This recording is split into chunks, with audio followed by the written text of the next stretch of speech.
What's going on, you guys? It's your Huggable Hipster here, and welcome back to the channel. In today's episode of Psychologically Gaming, we're going to be diving into abandonment issues in the Tarnished from Elden Ring. There's a lot of abandonment issues. There's a lot of emotional damage. There's a lot of it in this game. And what better shirt to wear for this video than the Melania shirt? You will witness true horror. So, abandonment issues. Abandonment issues is a very delicate thing to discuss.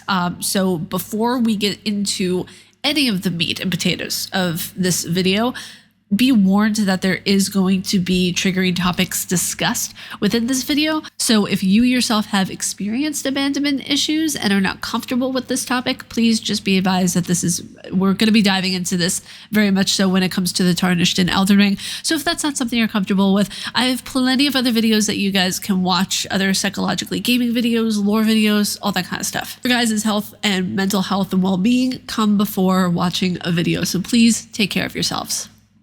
Abandonment trauma results from experiencing or perceiving any type of abandonment that may have been extremely painful for you. It may have been related to instances when you felt neglected, threatened, or left behind. What a traumatic event is to you may not be the same to someone else. How these events affect you depends on many factors when it comes to trauma. The event itself isn't as relevant as how you experienced and reacted to it. Experiences that can lead to abandonment trauma include physical absence and not feeling physically nurtured or safe, being left in a physically dangerous position by a friend or caretaker, having your physical needs for food and water unmet, processing the death of a loved one as abandonment. There's also childhood abandonment that comes into play, but the most significant form of abandonment that we see is the neglected feeling of abandonment. And we see this really heavily in the DLC with Mesmer. Mesmer's abandonment was very shocking, actually, because we kind of view Marika in this two-way of thinking state, right? She is this god in Elden Ring that we see the story of, and we also see that she can, be Radagon as well, because Radagon, okay, this is the part of the story that's kind of confusing for me, but also kind of cool, of where Marika and Radagon are basically the same person, and they both get married, and they have children, and it's interesting. It's interesting. So for all intents and purposes, Renala was actually for a short time with the male version of Marika. Whenever we get to the concept of abandonment in Elden Ring, when it comes to the Tarnished, and when it comes more specifically to Mesmer, we see a breaking down of the story in a fundamental, huge way. When we look at the abandonment that the Tarnished is going through, we see it on more of kind of a philosophical, grandiose scale of this existential crisis happening when they realize that there is more than just themselves. They are more than just a Tarnished. Whereas with Mesmer, it's more pinpointed. You know exactly who the person was who abandoned him and who caused his trauma, Marika.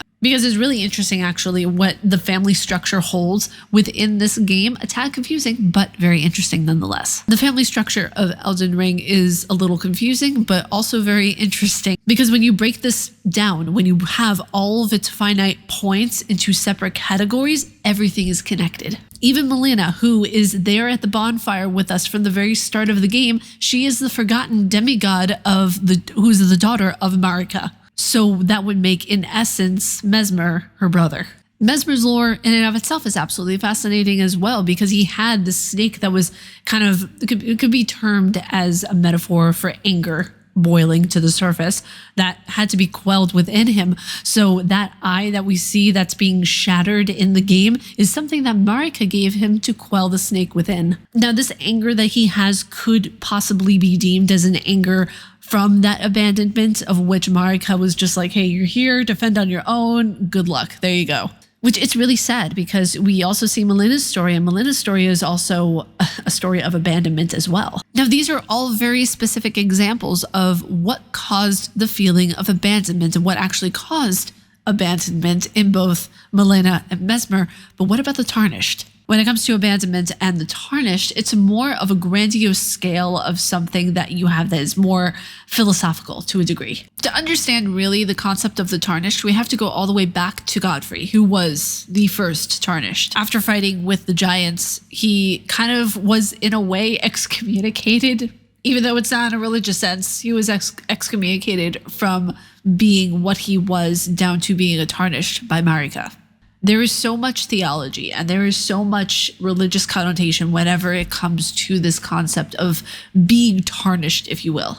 Being tarnished could also be comparable to being human as well, right? So whenever we see humanity as a whole, it's existentially probably one of the biggest journeys that you can take, one of the grandest journeys that you can take. Same with being a tarnished. The concept of the tarnished is the same concept that is also utilized in Dark Souls. Here she goes again, mentioning Dark Souls and comparing it to Elden Ring. Yes, I am. Yes, absolutely. Yes.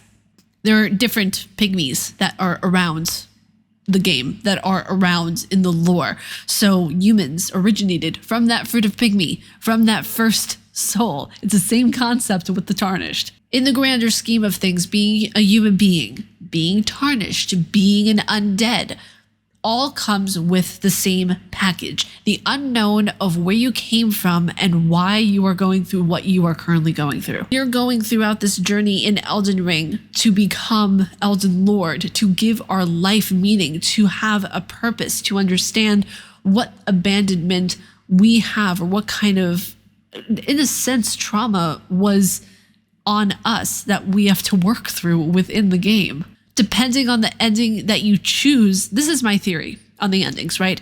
Depending on the ending that you choose is the trauma that you are working through. Whenever I saw the Frenzied Flame ending, I thought, wow, you're living a life of anger and destruction and chaos and madness and not resolving your inner demons. It's the same kind of with the Dung Eater ending, to be quite honest. I could go so much more into this. I probably will make like a part 2 to abandonment issues and tarnished and other NPCs within the Souls games, because they all deal with abandonment in so vastly different ways. Besides the tarnished are more of a, I want to say more of a collective, like I said, depending on the ending that you choose, but it's really fascinating, the entire concept of abandonment within the game. But that's it for today's video. If you guys like my face and what I do, please be sure to subscribe and hit that bell down below. May you find your worth in the waking world, dear hunter. Stay casually nerdy, and I will see you all in the next video. Umbasa.